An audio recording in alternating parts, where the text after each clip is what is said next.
Salam sejahtera buat kita semua. Salam dalam kasih Tuhan kita Yesus Kristus. Salam sehat selalu dan tetap kuat di dalam Tuhan.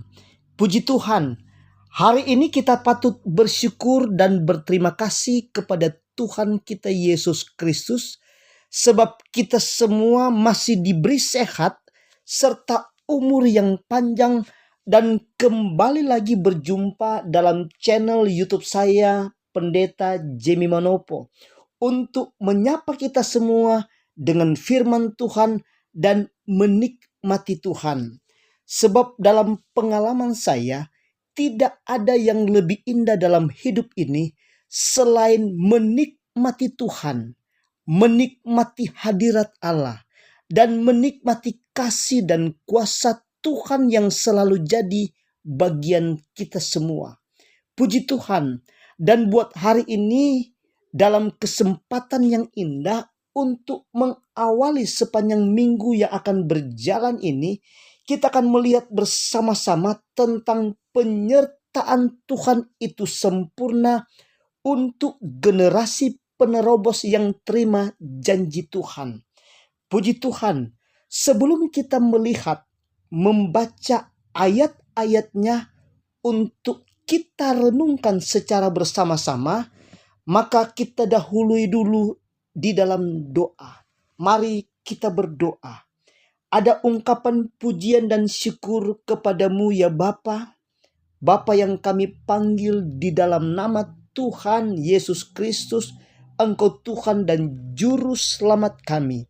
Sebelum kami membaca, mendengarkan, dan merenungkan firman-Mu, hamba-Mu dan semua yang mengikuti channel YouTube ini hanyalah manusia biasa dan sangat terbatas, sehingga kami pun datang kepadamu supaya Engkau Tuhan kami, Kepala Gereja kami, mengurapi kami semua dengan urapan kuasa Roh Kudus, supaya Roh Kudus mula yang akan membuka rahasia firman Tuhan yang akan kami baca, dengarkan, dan renungkan bersama-sama. Dan melalui firman Tuhan ini, doa kami supaya kami semua akan dikuatkan, supaya kami semua diberkati, dipulihkan, sehingga kami semua tetap kuat di dalam Tuhan dan jadi berkat bagi banyak orang. Berfirmanlah Tuhan, kami sudah siap untuk mendengarnya. Di dalam nama Tuhan Yesus Kristus kami sudah berdoa. Haleluya. Amin. Puji Tuhan. Perenungan kita hari ini judulnya adalah generasi yang terima janji Tuhan adalah generasi penerobos. Artinya begini, penyertaan Tuhan itu sempurna kepada generasi-generasi penerobos. Sekalipun pada kenyataannya tantangan itu ada. Sekalipun pada kenyataannya rintangan itu ada. Sekalipun kesusahan sedang menimpa. Sekalipun kesukaran itu nyata dan sementara menimpa dalam kehidupan kita sehari-hari. Untuk itu, mari kita akan baca di dalam kitab Ulangan pasal 1. Ayatnya yang ke-19 sampai ayatnya yang ke-21. Ayat 19.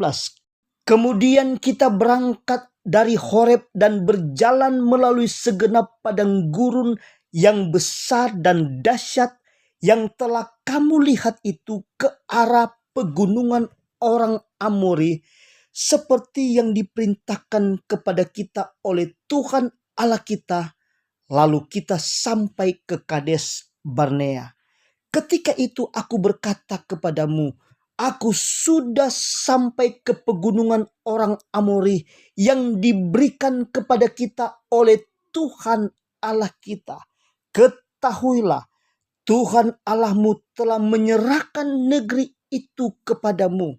Majulah, dudukilah seperti yang difirmankan kepadamu oleh Tuhan Allah nenek moyangmu. Janganlah takut dan janganlah patah hati. Puji Tuhan, ayat 19 ini diawali dengan kalimat kemudian kita.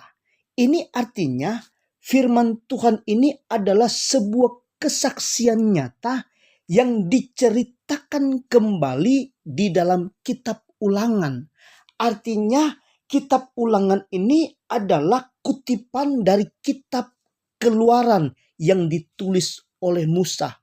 Bahkan kalau kita lihat dalam Ulangan pasal 2 ayat 1 diawali dengan kalimat kemudian kita. Dan dalam Ulangan pasal 3 ayat 1 diawali juga dengan kalimat kemudian beloklah kita dan seterusnya.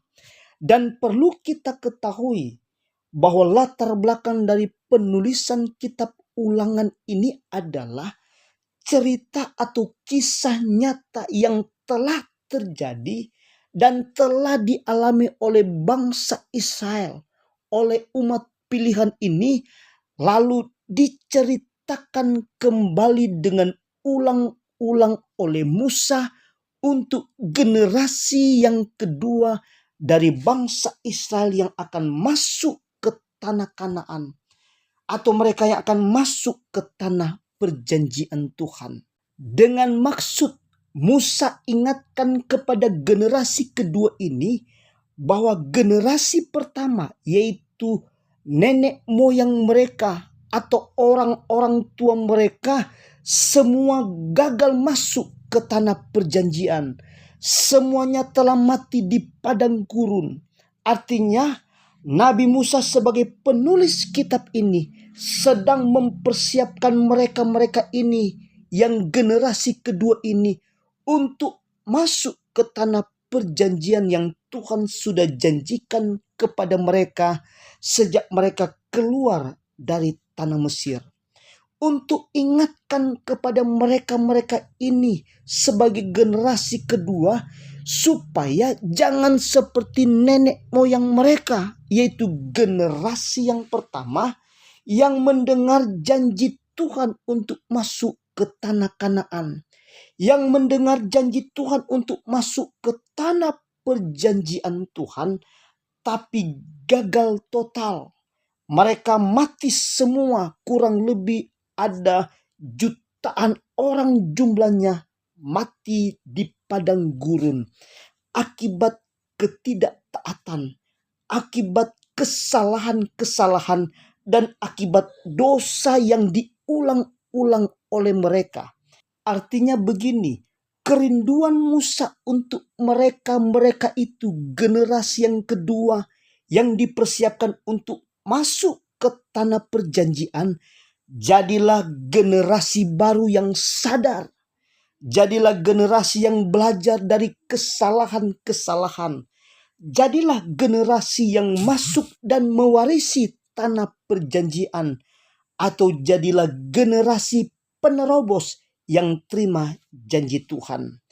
Dan dari 5 kitab yang ditulis oleh Musa, mulai dari kitab Kejadian, Keluaran, Imamat, Bilangan, dan Ulangan, dan kitab Ulangan ini yang ditulis oleh Nabi Musa yang paling terakhir, yang isinya adalah khotbah-khotbah Musa. Dan salah satu khotbah Musa adalah ayat pokok kita dalam Ulangan pasal 1 ayat 19 sampai ayatnya yang ke-21, di mana Nabi Musa ini yakinkan kepada bangsa Israel. Nabi Musa ini yakinkan kepada umat yang ia pimpin bahwa penyertaan Tuhan itu sempurna. Dan di dalam ayat-ayat yang sudah kita baca tadi, dalam Ulangan pasal 1 ayat 19 sampai ayatnya yang ke-21, Nabi Musa ini menyatakan bahwa penyertaan Tuhan itu sempurna sekalipun pada kenyataan tantangan itu ada di depan mereka. Rintangan itu ada. Kesukaran, kesusahan itu nyata-nyata ada di depan mereka. Tetapi Musa tulis dan yakinkan kepada mereka bahwa Tuhan yang mereka percayai, yang mereka sembah itu adalah Tuhan yang hebat, Tuhan yang dahsyat, ajaib dan luar biasa, serta janji-janjinya itu ya dan amin.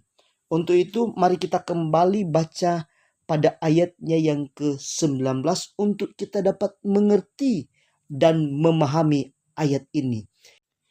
Kemudian kita berangkat dari Horeb dan berjalan melalui segenap padang gurun yang besar dan dahsyat yang telah kamu lihat itu, ke arah pegunungan orang Amori, seperti yang diperintahkan kepada kita oleh Tuhan Allah kita. Lalu kita sampai ke Kades Barnea. Jadi dengan membaca ayat 19 ini adalah khotbah Musa berupa kesaksian yang disampaikan Musa kepada umat Israel generasi yang kedua yang sedang dipersiapkan untuk masuk ke tanah perjanjian.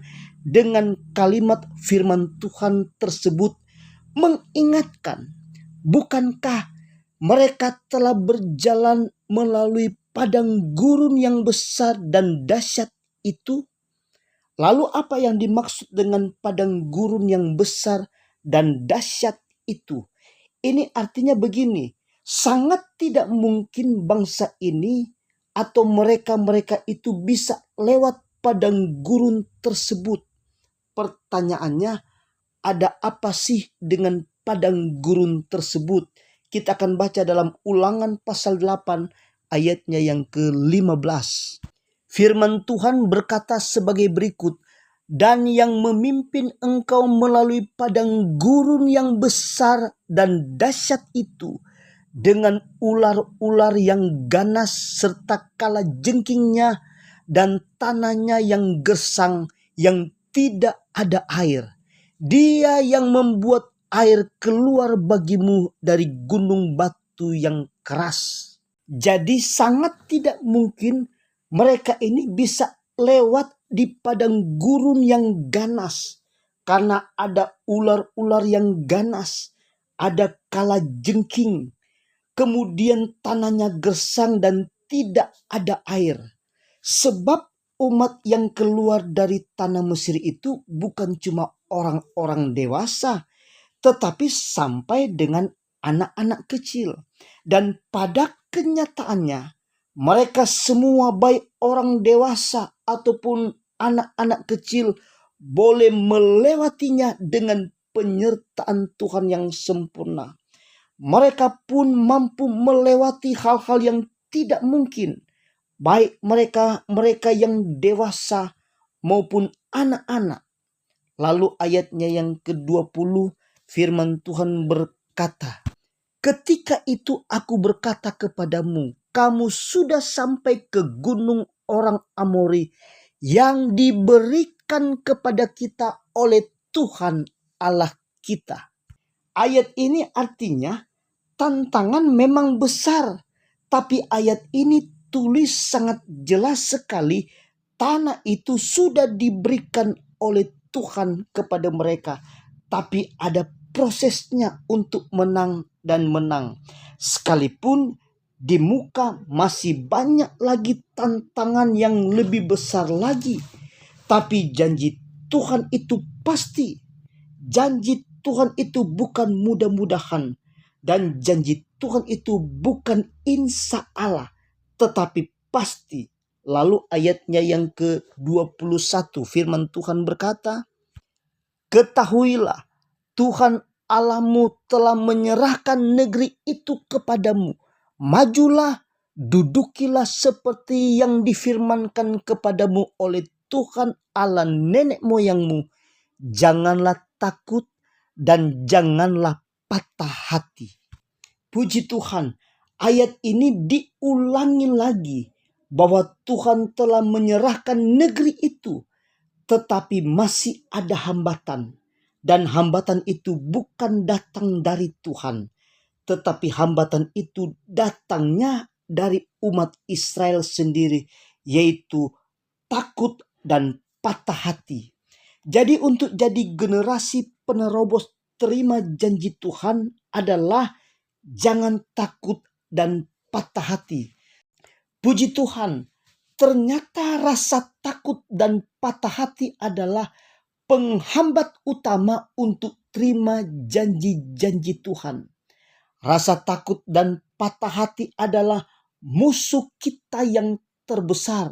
Untuk itu sekali lagi, untuk jadi generasi penerobos yang terima janji Tuhan, janganlah takut dan janganlah patah hati. Demikianlah firman Tuhan. Tuhan Yesus memberkati kita semua. Haleluya. Amin.